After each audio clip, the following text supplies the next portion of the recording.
the pregnant Barbie doll. That's right, it was part of a line called Happy Family, made by Mattel around 2002.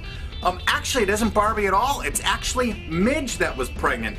Friend of Barbie. And if you look, she has a very miniature little wedding. Of course, only in the Barbie world do mothers look this made up and contented in their 9th month of pregnancy. They really wanted to make certain that you knew that this doll was married and not an unwed teen. This pregnant Mattel Barbie series doll was a bad idea. Do you agree with parents at the time that it might promote teen pregnancy? Do you think they could have come up with a better delivery method for that baby to pop out of this? And after her weird little pod baby is born, what do you do with this belly shell again? Oh, you put it back in so she can give birth again and again and again and again and again. I bring you Potty Time with Elmo. That's right, this is one of those interactive electronic books where you actually read the book and press a corresponding button to make a sound effect. Elmo's good because he washes his hands after he goes potty, and listen to this one. Uh-oh, who wants to and you have to push that button in certain parts of the story, such as this. Baby David? You do? Let's go. Sitting down the toilet. I guess that's how he wants to die. That's right. Parents complained hugely about this book when it came out in 2005, and it was pulled off the market really fast. It was actually replaced with another book. It looks like the exact same book. This one's dated 2000. And the Mike Mozart question of the day is, do you think this was accidental or do you think this was deliberate? If you read the online reports, a lot of people think this was a bad joke. There's Wolverine. There's where they placed the valve stem. Now, a lot of newspapers and websites now have reported that this is a fraud, and I have a whole bunch of them. And this is the side without the valve. This is the side with the valve stem. Already, this doesn't look good. I mean, really. Oh, so if this isn't bad enough, that's where you blow it up. I'm not kidding. Check out the back part of this rabbit. Ew.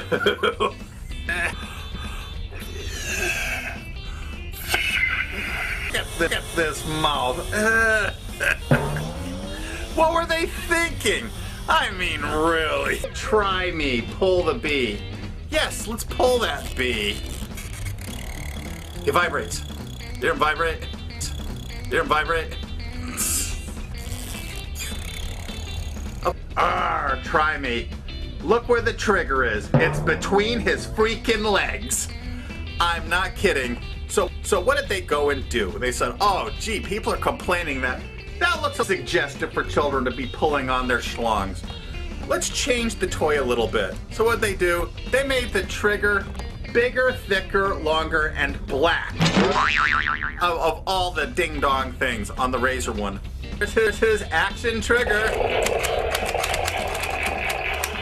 Oh my gosh. What were they thinking? And this problem extends all the way to Toys R Us. This has been famous for years because of the provocatively bent over at the waist pose he seems to be having here. His unusually placed trigger. Why'd they have to put that trigger right there? And the provocative place where you fill him with water. In his ass. So you have to remove his butt plug. Oh, wait till you see this. They also did a Popeye one. Just the same freaking way. They made Dumbo the same exact way. Look at this. There's his butt plug. There's his trigger. I guess he's definitely a boy then. Donald Duck's official water pistol. And there it is. Officially licensed product. There's Donald's trigger. And there's his water. What could be inappropriate about this? At first glance, it doesn't look so bad in the packaging. It looks like Mickey's holding the camera with his hands, and he's peeking over the top to take a picture like he's saying, say cheese. What color on Mickey Mouse is red? His pants. There's nothing else on Mickey that is red. A lot of people believed that this camera represented Mickey bent over at the waist with his hands on his butt cheeks with a tear down the middle of his pants, pulling them apart, revealing something. But what made it even funnier is after you took it out of the package, look where Mickey's hands are now, on his butt cheeks. So it only added to the mystique that the camera represented his ass. I bring you the musical SpongeBob digital thermometer. Oral, underarm, or rectal use. No kidding. Can you imagine they put this long yellow appendage pro SpongeBob's pants to do the deed? Who takes your temperature up in your tush? SpongeBob SquarePants. Just bend over, matey, and give it a push. SpongeBob SquarePants.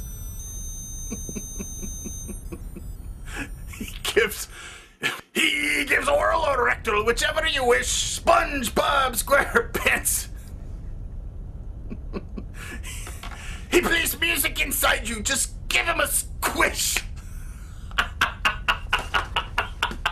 This is so over the top. It is the Kiss Pop. Here they are. This is a counter display I found at my local party shop today. You won't believe what this. I've taken one of these little candy Kiss Pops out of the wrapper. This is intended for children. This is the actual product. I'm not kidding. This is the piece. These are the lips. There's the tongue. Push from here. You put your finger through, and there's the tongue. And they intend that you're gonna suck on this tongue. You're gonna French kiss this lollipop. And this is what I found at Walgreens. Animal licks. That's right. Can you see this? There's hippopotamuses, giraffes, zebras, and look what this says. The pop that licks you back. Look at this. French kissing animal pops. There's pictures of the animals. These are in Walgreens. You could go buy these right now for 99 cents a piece. That funny bunny. It's the bunny that poops jelly beans. Ooh, jelly beans fresh from the rabbit's ass. I think he's got the runs. Now apparently these lollipops are a lollipop on the top and they have candy in the base. Can everyone see there's like little pellet candies? And on the wrappers and on the package, it says you sort of lick the lollipop, put the cap back on and shake it. Then the lollipop will all be covered with these candies. Okay. So I pulled the cap off. Already that doesn't look good. I couldn't figure out how these little candies are supposed to get up there when you're licking a lollipop. It didn't make any sense. So I decided to take a pair of pliers. There's a pull hose right through the top center that goes into the candy. But the candies are coming out here. So little candies. And guess how you get that candy to cover the head of this pop. You're supposed to take this cap off like this and suck on this thing until a hole appears in the center. I'm not kidding. I sucked on one of these. Wait till you see this. Now the hole in the center of this. You put the top back on like that, and you shake it upside down like this. And all the candy comes out. It makes a mess when you take this cap off. Literally, if you pull this cap up right now, all loose candy just goes right on the floor. A bad design to begin with. So this is the effect. There's the hole in the top center. There's the little herpes now all over the end of it. Is this the sickest candy you have ever seen intended for children? And be warned, this is the scariest thing you've ever heard.